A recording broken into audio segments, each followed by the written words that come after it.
गोस्वामी तुलसीदास जी महाराज ने जब ये पंक्ति लिखी, सिया राम मैं सब जग जाने करहूं प्रणाम जोर जुग,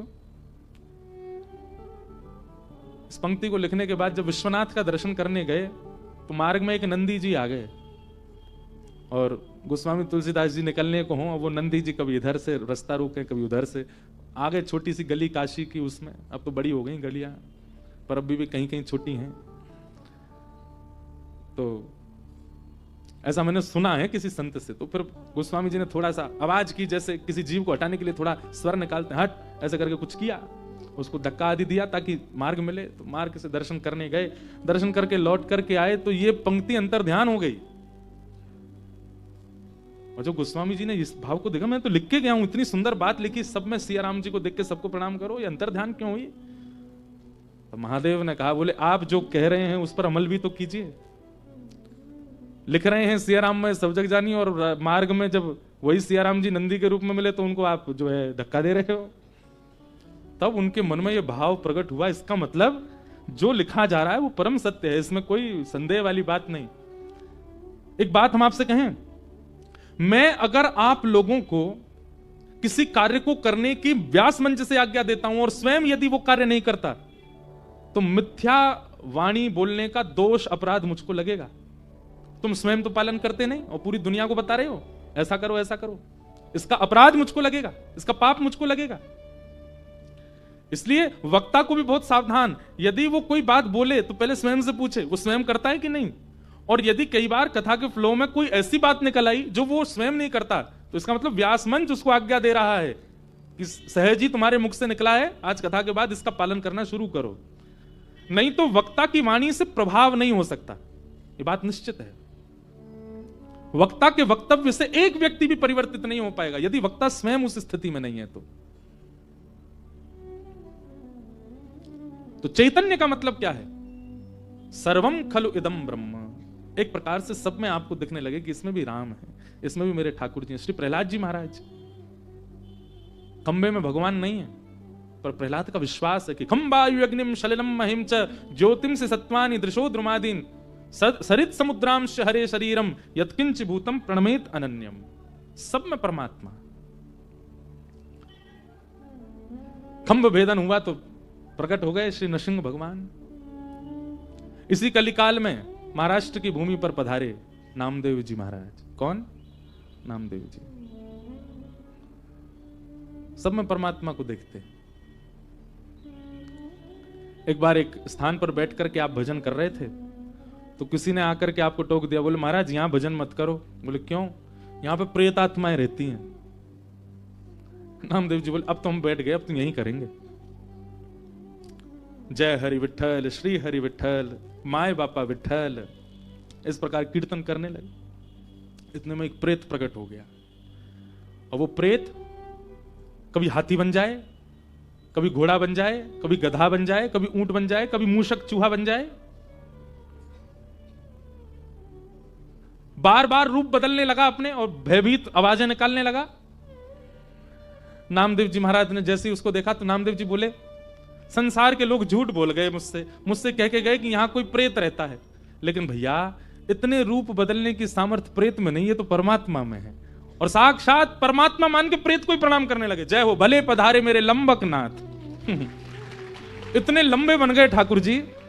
बोले इतने रूप बदलने की सामर्थ्य ये किसी प्रेत में नहीं हो सकती, है तो परमात्मा में है। जैसे ही दंडवत किया, महाराज था तो वो प्रेत ही, लेकिन तुरंत श्री पंडरीनाथ विठल भगवान प्रकट हो गए और प्रकट होकर बोले, हे नामा, यहां तो प्रेत था, तेने उसमें भी मुझे देखा। नामदेव जी कहते हैं प्रेत में प्रेतृत्व भी आपसे ही है। प्रेत की क्या औकात कि वो किसी को डरा सके, उसके अंदर भय दिलाने का जो तत्व है वो भी तो आप ही हो। क्या प्रेत में आप निवास नहीं करते? भाई इस संसार में अपनी सत्ता यदि किसी की हो जाए तो फिर परमात्मा कैसे हो सकते हैं? रावण दशानन है, यह भी राम की कृपा है। कंस इतना बड़ा क्रूर है कि उसके कारण पूरी धरती कांपती थी, यह भी कृष्ण की कृपा थी उसके ऊपर। किसी का अपना अस्तित्व नहीं हो सकता। प्रेत में पितृत्व भी आपकी वजह से है ठाकुर जी। यदि आप नहीं होते तो वो कैसे डराता सबको? इसलिए प्रेत का जो पितृत्व है उसको मैं विठ्ठल मान करके वंदन करता हूं। पंडरीनाथ भगवान ने हृदय से लगाया, बोले वाह, ऐसी दृष्टि सबकी हो जाए तो मैं सबको मिल जाऊं। लेकिन सबकी दृष्टि ऐसी नहीं बनती।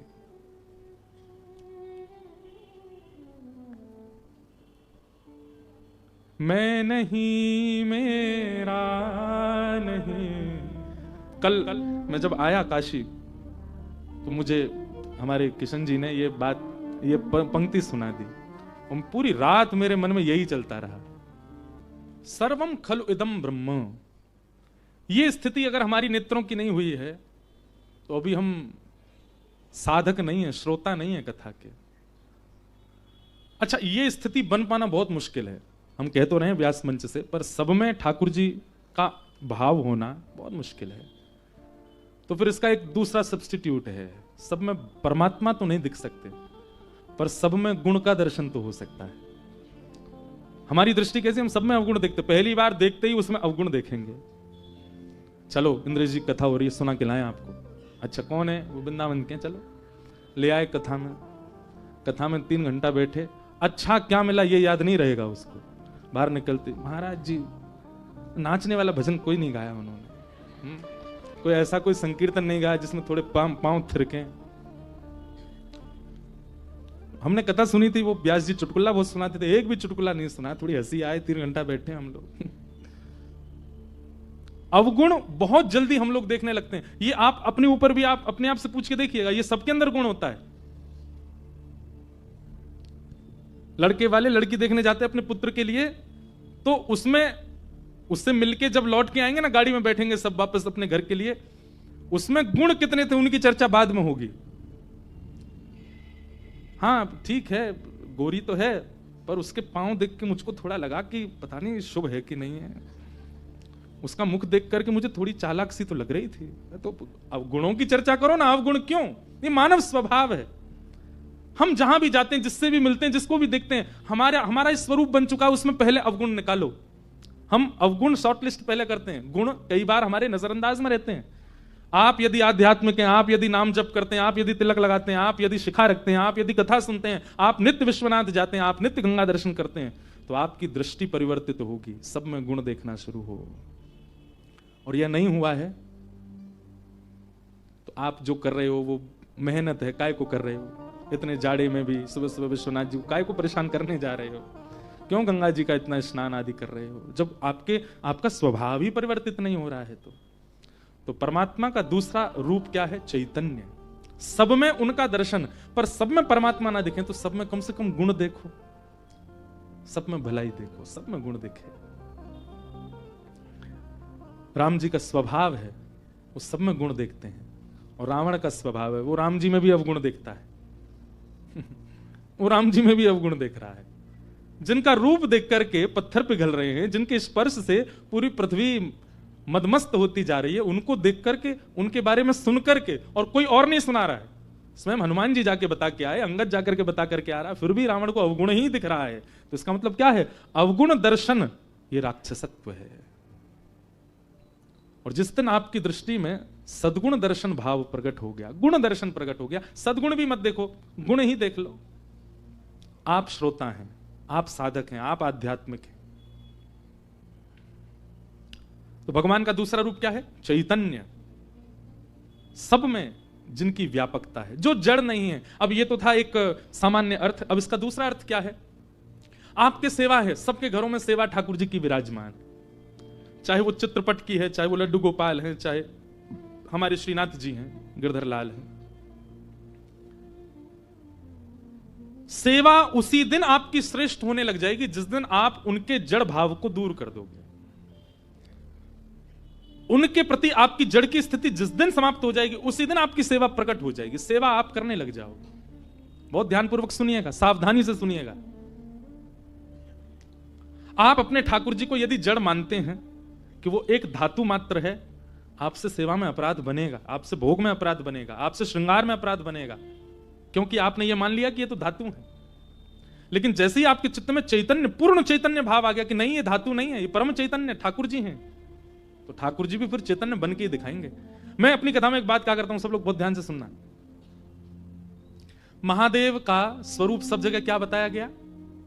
ध्याये नित्यम महेशम रजत गिरिनिभम चारु चंद्रावतंसम। कैसे महादेव? एक तो सबको ये बात पता है पर इसको कोई जानता नहीं कि महादेव कैसे हैं। गौर वर्ण के हैं महादेव। कैसे हैं? गौर वर्ण, कर्पूर गौरम। और इस श्लोक में भी कहा गया रजत गिरिनिभम, यानी कि जैसे चांदी का पर्वत चमकता है ऐसे महादेव की कांति है। और चारु चंद्रावतंसम, अपने मस्तिष्क पर चंद्रमा धारण करते। रत्नाकल्पोज्ज्वलांगम, और अंग कैसे चमकता है जैसे कोई रत्न चमक रहा हो। पयुष मृगवरा, जिन्होंने बागंबर पहना है, एक मृग चर्म पहना है। भीति हस्तम प्रसन्नम, कैसे बैठे? बोले प्रसन्न मुद्रा में बैठे। पद्मासीनम समन्ताः, पद्मासन में बैठे। ये दोनों पैर के तलवे ऊपर को आ जाएं, इसको पद्मासन कहते हैं। पद्मासीनम समन्ता स्तुतमर गणई, गण सब स्तुति गा रहे हैं खड़े होकर के। विश्वाद्यम विश्ववंद्यम, विश्व के जो आदि हैं, प्रथम हैं, और विश्व के जो वंद्य हैं। अखिल भयहरम, ब्रह्मांड के भय को दूर करने वाले। पंचवक्रम, पंचमुख वाले। त्रिनेत्रम, इनको हम प्रणाम करते हैं। लेकिन कहीं भी देवालय में चले जाओ, महादेव तो लिंग के रूप में ही दिख रहे हैं। कहां है पंचवक्र? कहां है चारु चंद्र?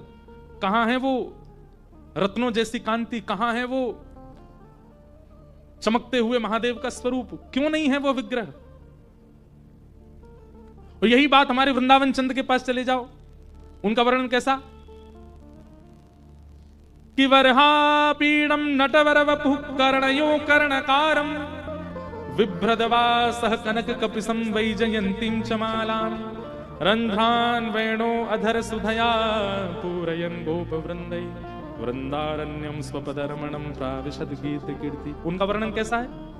बाकी सब वर्णन छोड़ो, एक वर्णन सुन लो केवल। रंध्रान वेणो अधर सुदया, वंशी तो है, कर कमल में ही है, आवाज क्यों नहीं आ रही है? फिर ध्वनि क्यों सुनाई नहीं देती?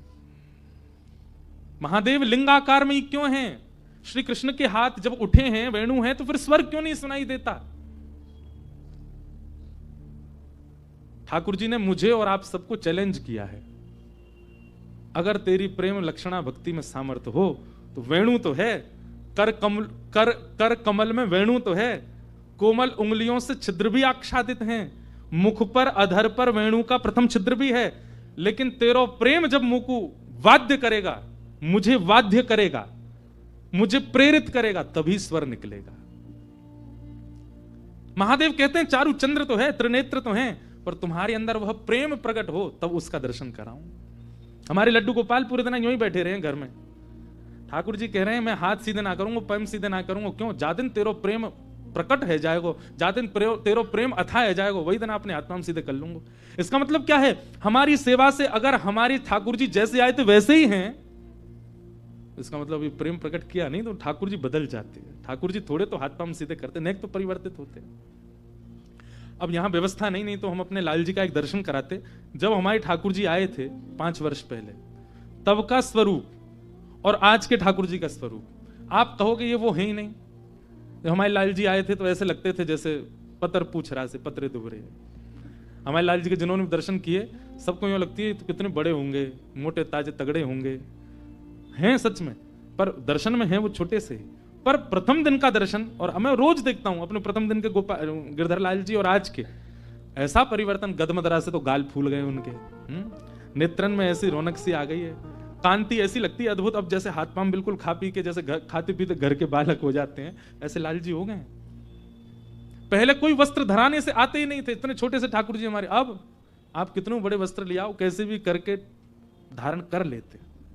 तो चैतन्य, आप जिनकी सेवा करते हैं, केवल नियमित रूप से भोग लगाना, आरती करना, यह आपका कर्तव्य नहीं। आपका कर्तव्य यह है कि जैसे आए ये परिवर्तित होने चाहिए। इनके स्वरूप में थोड़ा तो, भाई बालक जन्म लेता है वो छोटा सा ही होता है, 10 साल हो गए इतना सही है, मां को चिंता नहीं होगी? चिंता क्या होगी? पूरा घर परिवार रोएगा, ये बढ़ता ही नहीं, इतना सही है। हर दिन उसमें परिवर्तन आए, वो कुछ नया सीखे, कुछ नई क्रिया करे, उसके हाथ पांव थोड़े बढ़े, चलना सीखे, बोलना सीखे, आंखें टिमटिमाए, पूछें कान कहां है तो तुरंत बताए, नाक कहां ये है, जीभ कहां ये है।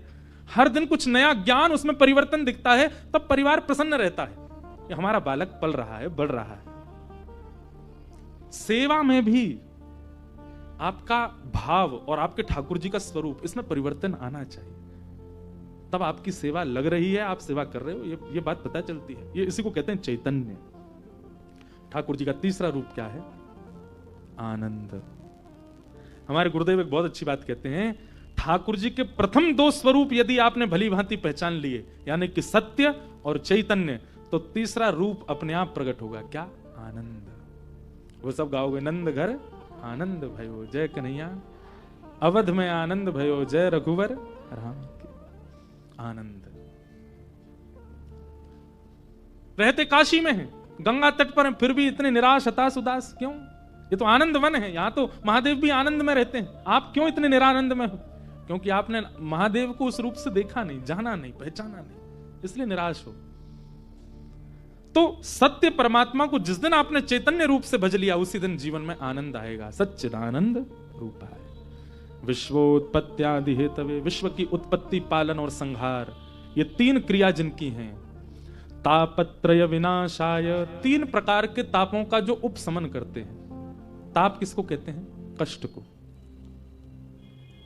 एक बात बहुत ध्यान से सुनिएगा, ठाकुर जी को भजने वाला कष्ट विमुक्त नहीं होता।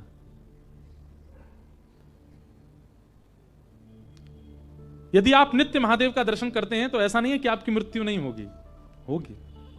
ऐसा नहीं है कि आपको वह पीड़ा नहीं होगी जो एक संसारी व्यक्ति को हो रही है, वो पीड़ा आपके जीवन में भी आएगी। बस महादेव को नित्य आराधन करने से, ठाकुर जी का नित्य आराधन करने से इतनी कृपा आपके ऊपर हो जाएगी कि आने वाली पीड़ा अनुभव में नहीं आएगी, आने वाली पीड़ा आपको झकझोरेगी नहीं, आने वाली पीड़ा से आप परेशान हताश उदास नहीं होगे,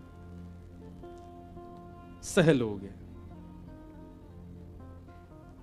वृक्ष खड़ा है, कितना सुंदर, कितना फलित, कितना पुष्पित है, यह विशेष बात नहीं, आंधी आने पर भी टिका हुआ है, यह विशेष बात है। आप कितने स्वस्थ हैं, कितने पुष्पित, कितने पल्लवित, कितने फलित हैं, इसका मतलब क्या है? कितने धनवान, कितने सुंदर, कितने योग्य हैं, इनसे फर्क नहीं पड़ता।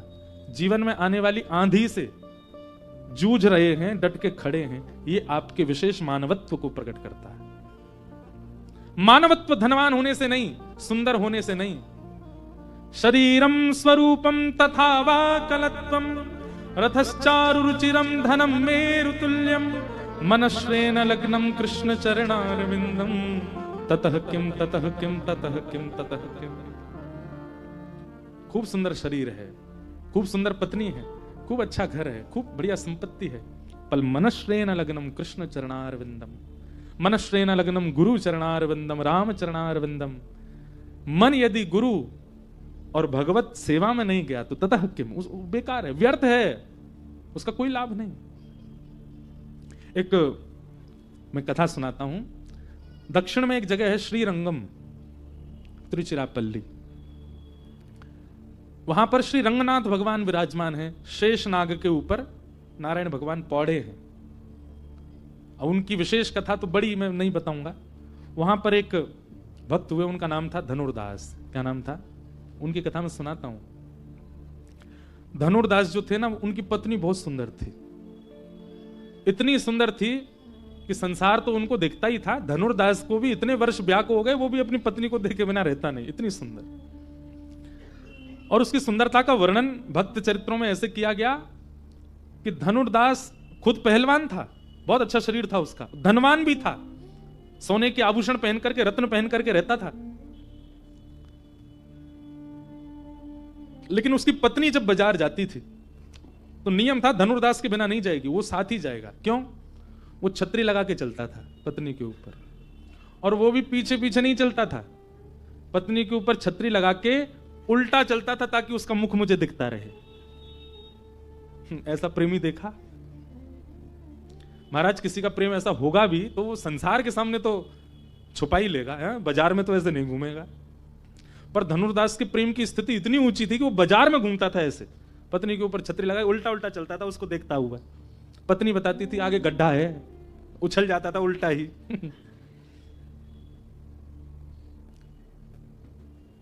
एक बार श्री रंगनाथ भगवान की सवारी जा रही थी, आगे सब लोग चल रहे थे हटाते हुए भीड़ को, हट जाओ हट जाओ, रंगनाथ भगवान की सवारी आ रही है। और सबसे आगे श्रीमद रामानुजाचार्य जी चल रहे थे, ठाकुर जी की सवारी चल रही है तो आचार्य आगे चल रहे थे। तभी उन्होंने इस दृश्य को देखा। क्या देखा? धनुर्दास अपनी पत्नी के ऊपर छतरी लगाए उल्टा चल रहा है, उसको देखते हुए। अब नगर बाजार के लोग तो हंसी उड़ा में एक दूसरे, देख देख देख देख धनुर्दास को देख, कैसा जोरू का गुलाम है, देख। रोज ऐसे उसको देखने के लिए अलग भीड़ लगती थी। उसकी पत्नी जब बाजार जाए तो भीड़ अलग लगती थी, अटारियों पर, छतों पर, नीचे लोग देखते थे, देखो कैसे जाता है। लेकिन रामानुजाचार्य जी की जब दृष्टि पड़ी, रामानुजाचार्य जी के आसपास के लोग भी सब उपहास करने लगे उसका, और किसी ने कह दिया कितना कामी व्यक्ति है। लेकिन वही बात है ना, श्रीमद् भागवत जी कहती हैं, प्रयच्छति गुरु प्रीतो, गुरु यदि आप पर मेहरबान है, गुरु यदि आप पर प्रसन्न है, आप चाहे कितने भी घनघोर दलदल में क्यों ना हो, ठाकुर जी को उबारने आना पड़ेगा यदि आपके गुरु प्रसन्न है तो। रामानुजाचार्य जी को लगा गुण ही तो है, भले ही वो पत्नी में हो गया तो अवगुण कहला रहा है, और यही ठाकुर जी में होता तो सद्गुण हो जाता है। गुण तो है पर संसार में है इसलिए अवगुण है, और यही गुण यदि ठाकुर जी में लग जाए तो सद्गुण बन जाएगा। और गुरु का यही काम है। हमारे अंदर सारी चीजें हैं, हमारे अंदर हम सर्वगुण संपन्न है। मैं, मेरे से लेके पीछे तक एक एक व्यक्ति यहां सर्वगुण है, लेकिन क्योंकि वह गुण संसार में, इसलिए हम नरकगामी हो जाते हैं। गुरु आश्रय से वही गुण नाम में लग जाए तो वही फिर हमको भगवत धाम की प्राप्ति करा दे। रामानुजाचार्य जी ने सोच लिया कि किसी से कहा, सुनो इसको धनुर्दास को बोल के आओ, शाम को मुझसे मिलने आएगा। किसी ने जाके कहा, ए धनुर्दास, तुमको रामानुजाचार्य जी ने मठ में बुलाया है। वो घबरा गया, ऐसा क्या हो गया? उसको यही लगा कि शायद जिस क्रिया से मैं जाता हूं सब उपहास करते हैं, रामानुजाचार्य जी को क्रोध आया होगा, डांटने के लिए बुलाएंगे। वो पहले से ही मन बना के गया था, चाहे कितना भी डांट लें, मैं पत्नी को अब घर से बाहर ही नहीं जाने दूंगा। क्यों? वो बाहर जाएगी तो मुझे तो देखना उसको, उनकी डांट से भी मैं वह छोड़ तो नहीं पाऊंगा। रामानुजाचार्य जी ने उसको बुलाया, तो जैसे धनुर्दास आया प्रणाम करके बैठा, रामानुजाचार्य जी बोले, आज हमने एक दर्शन किया, तुम अपनी पत्नी के ऊपर छतरी लगाए उल्टे चल रहे थे। धनुर्दास नीचे नजर करके हाथ जोड़ के बैठा, गुरु के सामने कुछ कहना नहीं चाहिए, चुपचाप बैठे। रामानुजाचार्य जी बोले, मुझे बस इतना बताओ, क्यों देखते हो तुम पत्नी को? तो उसने कहा, क्षमा करें भगवान, पर मुझे उससे सुंदर कुछ दिखा नहीं संसार में, बहुत सुंदर है वो, और हर दिन वो नई लगती है, हर दिन उसकी सुंदरता बढ़ती है, इसलिए मैं उसको देखता हूं। रामानुजाचार्य जी बोले, अगर उससे सुंदर कोई तुम्हारे सामने आ गया तो? धनुर्दास बोला, इतना विश्वास से कह सकता हूं, उससे सुंदर कोई नहीं आएगा, मुझे विश्वास है, उससे बढ़िया कोई है ही नहीं संसार में। रामानुजाचार्य जी बोले, मैं भी तो कह रहा हूं, अगर मैंने प्रकट कर दिया तो बोले, मैं वचन देता हूं, उससे सुंदर जो आएगा सदा उसको देखूंगा। फिर रामानुजाचार्य जी हाथ पकड़ के रंगनाथ भगवान के पास गए, और श्री रंगनाथ आचार्य हैं, उनकी बात तो ठाकुर जी मानते ही हैं। अंदर गर्भगृह में ले जाकर के कपाट बंद किए और रंगनाथ भगवान से प्रार्थना की, हे प्रभु, इसके अंदर गुण है, लोगों में गुण होते हैं, इसके अंदर अति गुण है, गुण की मात्रा बहुत ज्यादा है। सब अपनी पत्नी को देखते हैं पर ऐसे कोई नहीं देखता होगा, मतलब गुण की अतीत है इसके अंदर। मेरी इच्छा है कि यह गुण आपके प्रति न्योछावर हो जाए, आप कृपा कर इसको अपने अद्भुत रूप का दर्शन कराओ। इतने में ही शंख चक्र गदा पद्मधारी श्रीमन नारायण, आहा सुंदर कमल नेत्र हैं ठाकुर जी के, कमल जैसी नासिका, कमल जैसे कपोल, अद्भुत स्वरूप रूप कांति। वैसे ठाकुर जी इतने सुंदर, पर आज आचार्य के कहने से इतने सुंदर बन के आए, इतने सुंदर बन के आए कि धनुर्दास ने जैसे उनका रूप देखा, नेत्र सजल हो गए, घुटने पर बैठ गया, और सदा के लिए श्री ठाकुर जी को, अब इन नेत्रों से और किसी को नहीं देखूंगा, वचन देता हूं। तुरंत दौड़ करके गया, अपनी पत्नी को लेकर के आया, और स्वयं तो ठाकुर जी का हुआ, अपनी पत्नी को भी कर दिया। बोले, आज से मैं और मेरी पत्नी केवल ठाकुर जी को भजेंगे, इन्हीं की शरण में रहेंगे, इन्हीं के साथ रहेंगे। जीवन भर के लिए ठाकुर जी के प्रति समर्पित हो गया। कहते हैं कि रामानुजाचार्य जी रोज स्नान करने के लिए कावेरी जी में जाते थे, तो ब्राह्मण वेद पाठियों के कंधे पर हाथ रख के चल के जाते थे, और स्नान ध्यान करके जब संध्या करके पूर्ण पवित्र तिलक आदि लगा के जब पूर्ण पवित्र अवस्था में होते थे, तब धनुर्दास के कंधे पे हाथ रख के आते थे। ब्राह्मणों ने एक दिन इस पर शंका प्रकट की, बोले, भगवान आप अशुद्ध अवस्था में सुबह सुबह नहा धो के जब उठते हो तब तो हमारे कंधे पे हाथ धर के जाते हो, और नहा धो के परम पवित्र शुद्ध होकर के जब आते हैं तो वो कामी व्यक्ति है धनुर्दास, उसके कंधे पे हाथ रख के आते हो। रामानुजाचार्य जी ने कहा कि तुमने उसमें काम का दर्शन किया, परंतु उसमें गुण का अतीत था, वही गुण ठाकुर जी में परिवर्तित हो गया, तो वही अवगुण ही बहुत बड़ा गुण बन चुका। और ये मैं बताऊंगा नहीं, तुम्हें दिखाऊंगा एक दिन उसका गुण। कैसे दिखाया? एक दिन रामानुजाचार्य जी कथा कर रहे थे वाल्मीकि रामायण, और वाल्मीकि रामायण में प्रसंग आया कि विभीषण शरणागति का जब प्रसंग आया कि विभीषण शरण लेने के लिए आया राम जी की, तो भगवान ने, जैसे ही भगवान को पता चला कि विभीषण आया, तो ठाकुर जी ने सुग्रीव और वानरों की सब सेना को भीतर ले जाकर के सबसे पूछा। क्या पूछा? सुग्रीव शरण में आया, इसको शरण में लेना चाहिए कि नहीं लेना चाहिए? ये प्रसंग रामानुजाचार्य जी सुना रहे थे, तो सामने बैठा धनुर्दास इतना रोया, इतना रोया, इतना रोया, उठ करके कथा से ही चला गया। सब ब्राह्मण देवता उसकी हंसी उड़ाने लगे, बोले ये वही है जिसके कंधे पे हाथ धर के आते हो आप, तो कथा के बीच में से ही चला गया। रामानुजाचार्य जी बोले उसको बुला के लाओ। बुला के लाए। सभा ऐसी बैठी थी, सब जैसे आप बैठे हो। धनुर्दास से पूछा तुम गए क्यों? बोले भगवान, मैंने आपसे कथा में सुना कि राम जी भक्त वत्सल हैं, वो सारे दोषों को नजरअंदाज करके सबको अपनी शरण प्रदान करते हैं, परंतु विभीषण जब उनकी शरण में आया तो उनको शरण देने की वजह वो सबसे पूछ रहे हैं